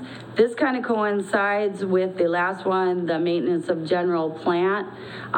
This takes on all your general expenses throughout all your properties, all your buildings, cutting your grass, things like that. That all goes into these accounts. You also have your transportation expense. And this is actually kind of a low number, and why is because, again, our trucks, their times is sometimes, if they're working in a work order, that truck time gets capitalized to that project. That was a lot of information, and I'm sure I missed a bunch. I'm just kind of trying to do the highlights for you, obviously. I have a few questions. Absolutely. Are there raises included for the personnel in here? And if so, at what percentage did you give? I did put a percentage in here for raises. I was going back and forth between 4 and 5%. After I was at the annual meeting talking to other managers, commissioners, and mayors, they've given mid-year already adjustments, and they're still looking at 5 to 7%. So I think we're still being conservative at 5. You put 5% in? Huh? You put 5% Yeah. in? Okay. And then my reasoning was because talking to other utilities, like I said, and with the, CPI and cost of living being at 9, I think we're conservative, but I think employees are, one of your biggest assets, and I think it's more cost effective to appreciate the employees that you have, Yes. on the other hand of trying to hire, so. And I'm trying to find the line here, so I'm sure it's here. So there's, but are you I'm- looking for labor accounts? No. Oh. I'm sure it's here, but I'm not seeing it quickly.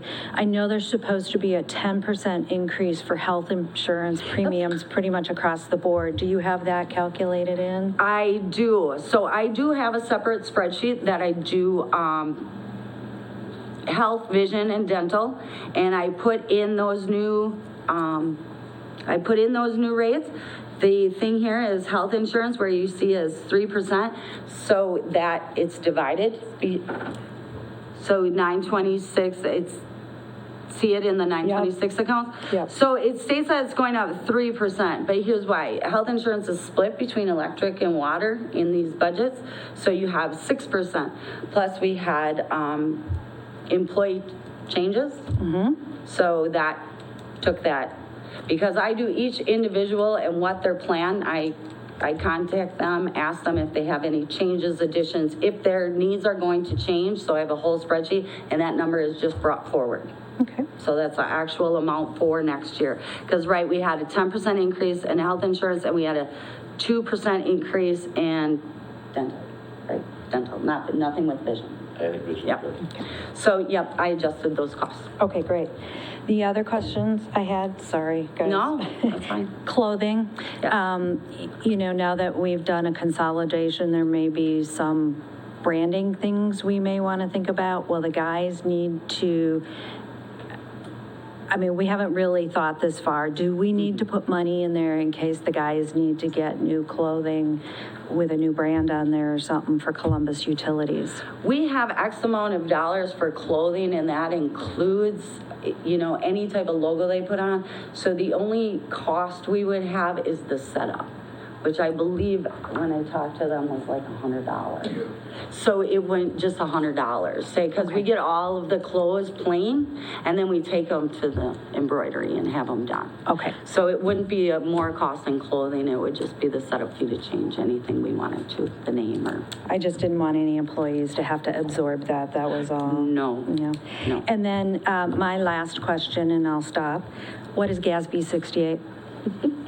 I knew she was going to ask that. And I did look it up. It's a new, obviously, it's a government accounting standard that has been implemented. And it's something, and I don't have my audit here either, because it's described in the Yeah, and I audit can't as remember if this is the one which is like our liability from the Is it the Wisconsin OPEB? retirement system, or if it's the other post-employment benefits that, they've had a couple of them come through, but it's something that you have to account for now. Can you just email it to all Yeah. of us? What, is it the OPEB? I can't remember. They did a couple of them, I think, in the last couple of years. Yep. One of them was that, and then one was some liabilities from the retirement or the pension system, which is, I will email an explanation of GASB Thank you. to all the, I know it's hard to remember all that stuff. well, and I tried to look that up, put my notes, and I didn't have a note in there, and I thought, oh, somebody's gonna ask. Sorry. No, that's okay. Does anybody else have questions? Mike? I didn't see the labor costs or expenses. They are broke down, so if you look in the expenses, they are not detailed out. So you do have like in your, it would be the third line down, distribution, operations supervision, there's labor in there. Then you would have overhead, underground, any of your maintenance items, you would have some type of labor in there. Meter reading, so not just your admin in general, it is broke down through all the expense accounts. Okay.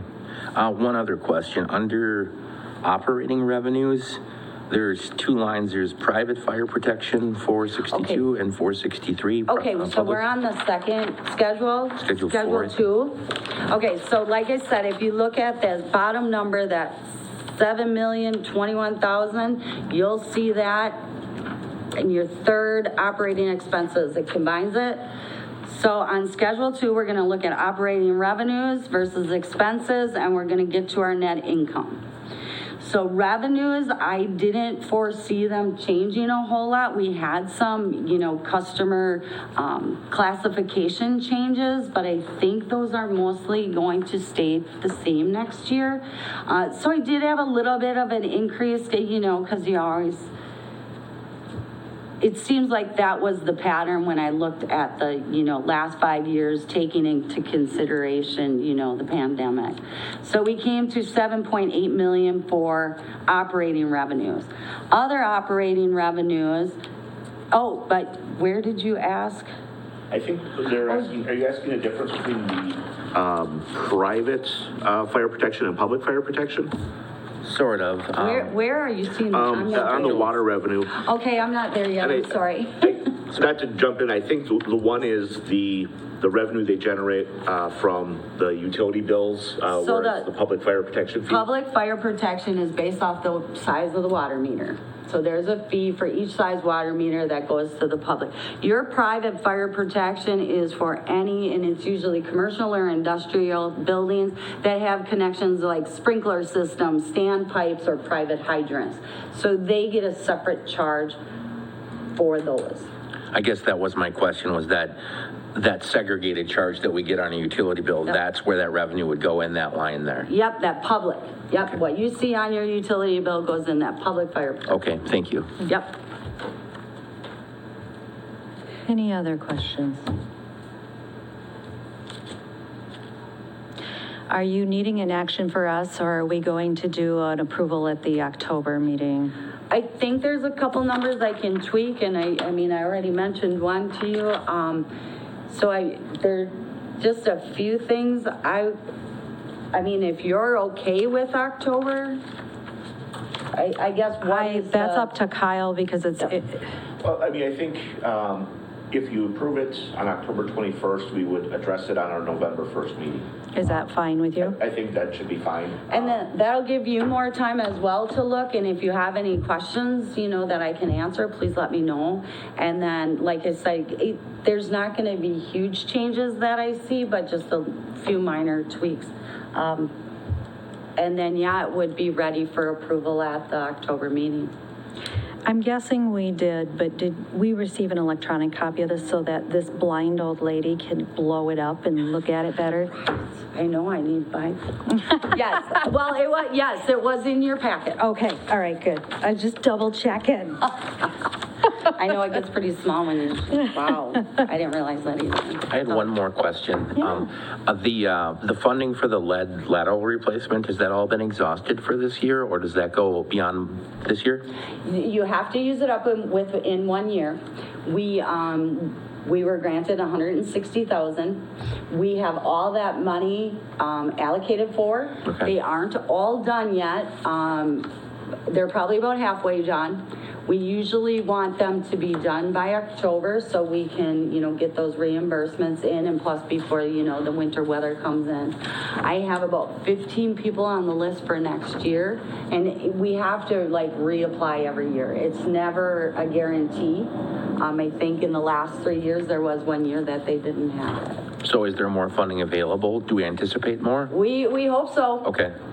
We hope so, and, from the feedback I'm hearing, yes.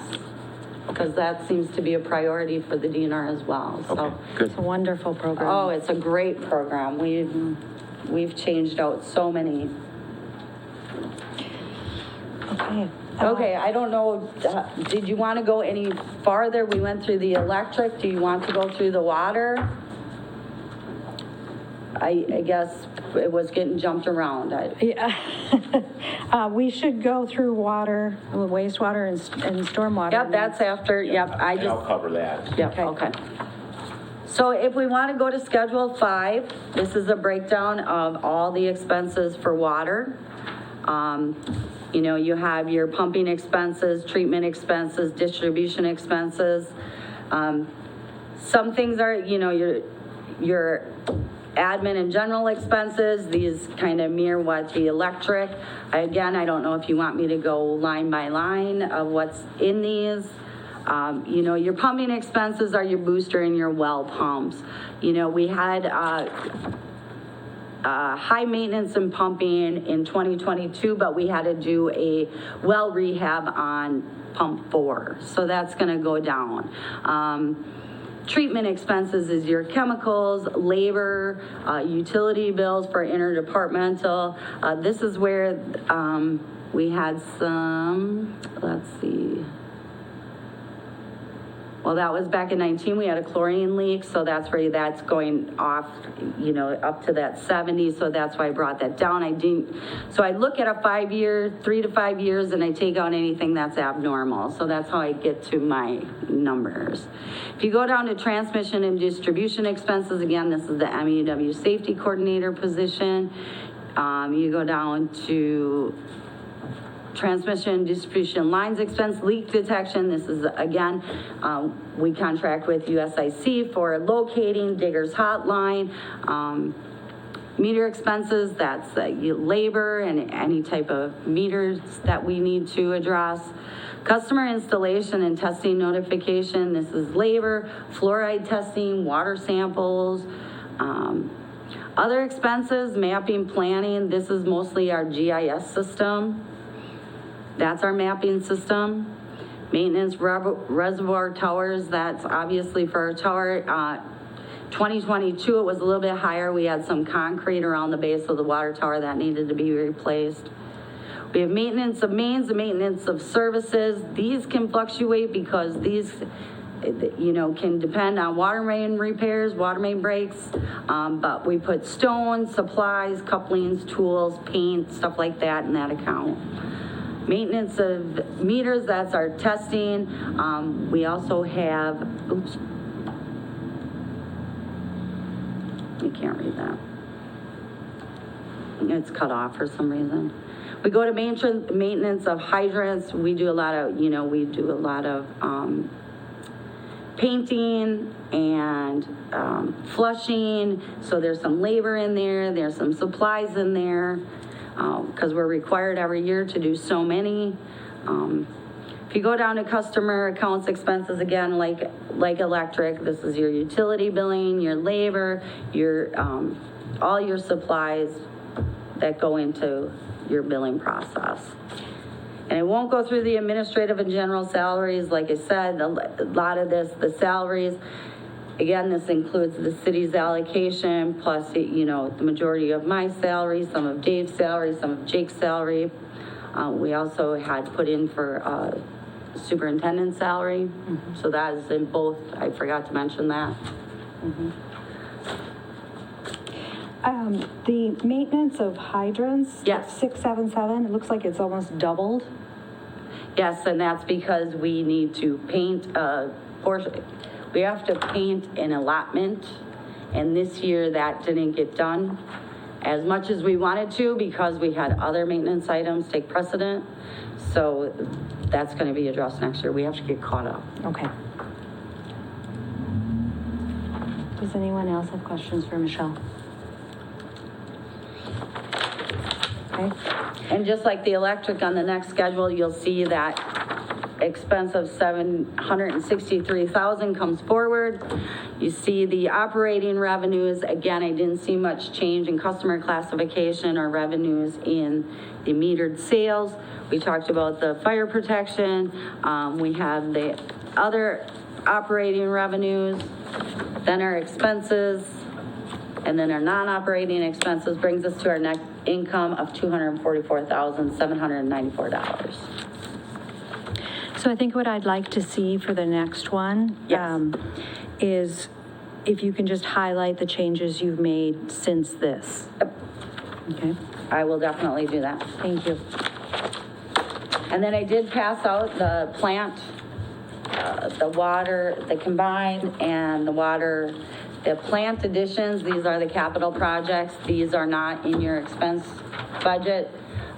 We are getting better numbers for that. I know Dave's gotten the updated truck numbers. We're still kind of waiting for the roof repair number, but I think other than that, that would be about the only one I'm expecting to change if need be. And I just want to confirm, based on our conversation we had earlier, can you wait till 2023 on that roof? To get, because of all the leaks we have now. Well, we've had them for most of the year. I mean, we haven't been flooded out yet. We have parts of our ceiling down, and they're not all in the same spot. We have some up in our office, some in one of our, like janitorial first aid, and then some out back in the shop. So when it rains, we probably have six buckets out. So we haven't gotten washed out, but. And you have the cash flow to accomplish all the capital items? Yes, correct, without borrowing. Okay. Any other questions for Michelle? I'm not sure if the answer was they can wait on their roof. Well, the way you just I know, mentioned. I'm not so sure. Well, and this is the numbers, so 20, we were thinking the patch. So we did get a number back, which they kind of want to redo the whole thing, not totally replace it, but totally and it was at 210. So if they can't do the spot replacements, and that's where we're trying to get a few more numbers just to see, but as we talked, you can only seal so many times before you have to do the whole thing. Yeah, It's a flat roof, so it's rubber. roofs are a common theme in the city of Columbus lately. We're actually right now working with the library. The annex has a leak, the library has a leak, City Hall has leaks, and we're actually going out next year to get a spec so we can potentially bid all those projects together and maybe get some kind of discount. Is there a way to bundle this one That's in? what I'm wondering, if it's gonna be a full replacement, it's worth trying to throw your hat in the ring on this so that, Can we wait? Yeah, I ain't gonna go anywhere. It's just gonna leak more. none of them are gonna be cheap, but it's worth at least thinking about, even if it's in like an alternate bid that we get, just to Yeah. see where it comes in. Absolutely, and Yeah. if we have more. Big job work, it like might be that better. might So entice actually, them. why don't I just take this off and right? Yeah. Or no, if we're gonna do it though next year. do It you has have to any- stay on the schedule. budget for next year. Do we have any kind of, we don't have any kind of ballpark, so, We're working on getting the specs now so that we'll be able to go out to bid and get that done, so. so that is the only number that I expect will change. So, as soon as we So can do you get it back. need specs from Michelle by a certain amount of time? No, actually, the company that we're working with, because it's gonna be over $100,000, we think it's gonna be considered public construction, and so we need to go out with specs for bidding, and so you need a company to help develop the specs, so you have something to put out to bid. Okay. You can't just say, give me a price on the roof, because you won't get apples to apples comparisons. Sure. So. Okay. All right. Sounds Thank you. good. And that is all I had for the budget. Thank you, Michelle. You're welcome. All right, a couple quick items on the wastewater and the stormwater budget. I'm just going to kind of hit the highlights. This is, for some of you, is going to be completely new and the first time you've seen it. Others of you have seen it through city council before. The revenue is on the first page and the first block. All of our revenues are basically up there in that first group. The rate increases that they discussed in the rate study are already accounted for in here in anticipation of next year having those rates. Including the heavy duty? Including the heavy duty. So it basically, they calculated out what they anticipated next year's revenue would be with the new rates. And then we did just a little tweaking based on anticipated flow increases or decreases. And actually, on the residential, I actually was a little more conservative than they were. I'd rather be under on the revenue budget than over. The other big item in here is that, and this one will change right now, it's the second from the bottom of the revenue, the proceeds from long-term debt, it's $2.2 million. Once we get the bills for Highway 89 and get the allocations from the sewer fund, we'll be dropping that because you won't have all that money available and you wouldn't need it next year.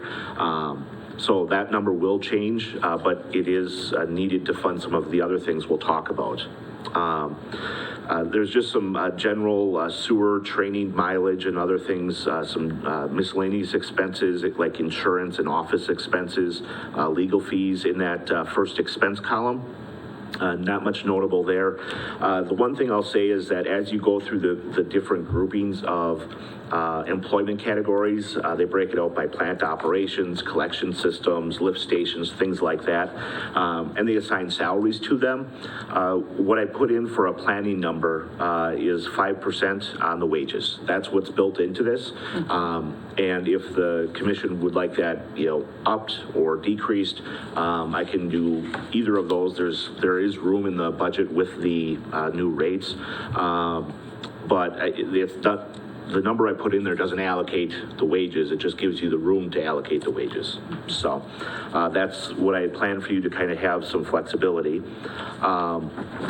Moving on to the second page on collection system. There's a street reconstruction expense line. That's $165,000. That is for Folsom Street. And that would cover the sewer expenses for the Folsom Street project that you just approved a task order for. The next one is actually a pretty hefty grouping. That's the lift stations. We have 2 lift stations that are currently being designed, and they'll need to be constructed next year. And that's the Meister Park and Waterloo lift stations, I believe. I put in 1.4 million. Last year, the estimate was 1.2. Now it's 1.275 or something in that range. We've seen really strange numbers with bidding. So I put in 1.4 million thinking that that would give you some flexibility to still accomplish the project without having to adjust the budget. And that the funding for that is primarily through that long-term debt. That was the biggest intent of that. Folsom Street also, I did the original estimates we had, I think we're in the $135,000 range. Times have changed since then, so I moved that up to $165,000. We're still hoping to get good bids back on that. But between the street construction and the lift stations, there should be enough money there that you would have flexibility within those groups to accomplish both, even if there's some slight adjustments in the cost. The next one is the wastewater treatment plant, and this one has several projects included under repairs and maintenance. And actually, this one will have to adjust. Katie and I talked today, and she had asked for carryover, which generally is carryover revenue because the city council approved the aeration diffuser project in May of this year. And that was for, the engineering was about $10,000 and construction cost of about $38,000. There's more than enough revenue in the budget already to cover that, so I didn't bring any revenue from this current year forward into the next year, but we didn't bring the expenses forward. So that number will go up by about $38,000 on the repairs and maintenance and about $10,000 on engineering. So that number is one you will see change when it comes back. The other items in there is the clarifier deck and the filter room paint. That project was approved before I even got here in 2020, I think. And then the pandemic hit, and Omni Glass, who I think was under contract to do it, basically just never got around to doing it. And it's got so old that we have to go out and try to rebid it and get someone to actually accomplish it. So that's what those projects are for. The grounds doesn't have anything significant. Bioprocessing doesn't have anything significant at this time. And here's some of the overhead expenses under the general sewer. The depreciation expense is listed here, but we don't fund that, or we don't allocate an amount to it. And then here you see the engineering fees, the phosphorus expenses, and then finally, at the very end, you have your principal and interest payments for your debt. So at the very bottom, there's a total expenses of $3,537,225. And the surplus deficit, you have a surplus of $481,000 or $481,765 shown. That number with those adjustments for the aeration project will go down to $433,065, which is a much healthier surplus than we've had in the recent years. The current year we're on right now, we had to bring in carryover funds just to make the budget work. They weren't even meeting their operating expenses based on current rates. So do we have any, if we even get close to this surplus number that we're thinking of, do we have any sort of reserves plan kind of set up? There are a variety of reserves that are set up. There's pump replacement accounts, and there's a variety of different things that are out there.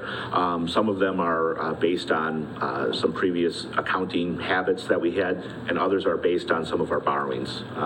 There's certain times where they want you to maintain like a maintenance account or an equipment replacement account so that you have the money for certain things. If you've borrowed for it, sometimes with the Clean Water Fund, they make you put an allocation away so that at the expected end of life, you have something and you don't need to come back to them. So there are a variety of funds out there. I think as we've transitioned through treasurers, I think they've kind of stayed where they were, and we haven't made any significant reductions or additions to it.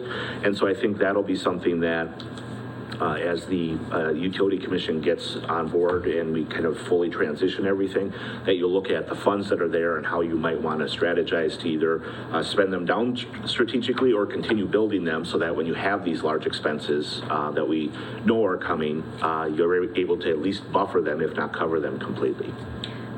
Is that something that you and Katie could put together a recommendation on at some point as to a vision for the future and how you'd like that handled?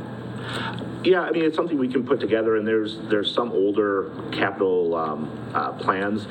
I'm not sure how comprehensive they were as far as who was involved in actually creating them, but it's something that I think we can work together, and the Utility Commission, as all the utilities come together, I think there's a lot of opportunity to make sure they're all kind of have the same level of effort for all their plans. Okay. All right, and then... Any questions on the sewer? Okay. So stormwater, this is a pretty simple one. It's the first year of its life officially. So it's a utility because it's been established in ordinance, so it does exist. As you'll notice, the only funding we really have is the taxes that are levied by the city at this point, and then some interest income that we anticipate earning in this next year. As we look at the salaries, basically the salaries in here are public works staff for maintaining, inspecting, repairing the stormwater facilities. And then the actual dollar amount for the repairs is $10,000 is all that we have, which is consistent with past funding. There will be some debt service coming to this now as it's been broken out, and I believe this is mostly from the CDBG project that's going on right now. This is the funding allocated to that. There likely could be more from Folsom Street when we know what the share is of the stormwater versus the general versus the sewer versus the water. like Mayor Tome had mentioned, we could add a bunch of people in here, but there's really not enough funding to do it.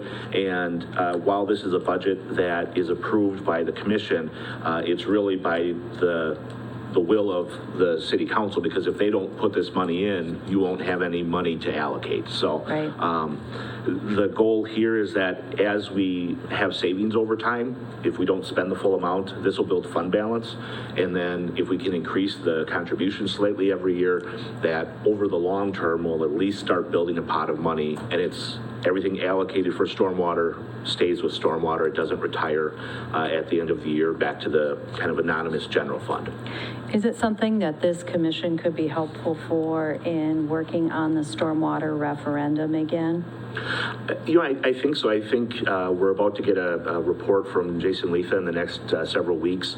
And I think that's going to be very helpful and informative about the projects that are out there, the costs that there are, which is one of the comments that we heard was that there wasn't enough actual information about what specifically we wanted to do. Right. So we'll have checked that box, I believe. And then I think the commission can play a really great role in trying to prioritize that conversation in the community to say, here's our prioritized list, here's what it's going to take, how are we going to fund it? You know, you can borrow for portions of it, but, you know, that's not entirely sustainable just on borrowing unless you stop doing all the other things that the city has to do, like streets and things like that. So, but I think having it broken out does give a special focus to it, which is important. Do you need an action, or is this coming back again at the next meeting? This will come back again at the next meeting. Okay, wonderful, thank you. I'm going to give the commission a choice here. Our next agenda item is to go into closed session to discuss employment, promotion, compensation, or performance evaluation data of a public employee. We have already gone longer than I thought, and as I said, I want to be respectful of all your time. This is not something that will be life or death if we do not address it at this meeting. We could postpone it as unfinished business at the next meeting, and I'd like your input. Thank you for asking that, because I was just going to inform you that I have to leave to pick up my kid from band practice. So I'd like to be a part of the discussion, but I don't think I'm going to be able to. But if we could table it for one more meeting, that would be really good for me. Okay, so do you want to make an official motion? Sure. Opposed, I'll make a motion to table item number 7 going into closed session until the next regularly scheduled Utility Commission meeting. Would we have a second? Thank you, Brooke. Okay. Then as far as the... Oh, I'm so sorry, guys. I'm tired too. All those in favor say aye. Aye. Anyone opposed? Same sign. Passes. The superintendent's report is in your packet. Do you want to... Yes? What? Do I want to what? I was just going to say, do you guys want to waive the reading of it? Yeah, I don't normally have anything to add to it. Okay. Does anybody have a request for a future agenda topic right now? You had mentioned 2 things before, I believe, that you wanted to bring back at the next meeting. Yeah, we will be bringing back, obviously, the budgets. We will be bringing back bylaw stuff. We will be, we tabled the financial policy, the overhead policy, and we tabled the closed session. I'm in favor of bringing all those back for further discussion, yeah. Okay. So with that said, do I have a motion to adjourn? I'll gladly make a motion to adjourn. Do I have a second? I'll second. Thank you. All those in favor, aye? Aye. Anyone opposed? Same sign. Motion passes and we are adjourned. I will see you all on October 21st at 6:30.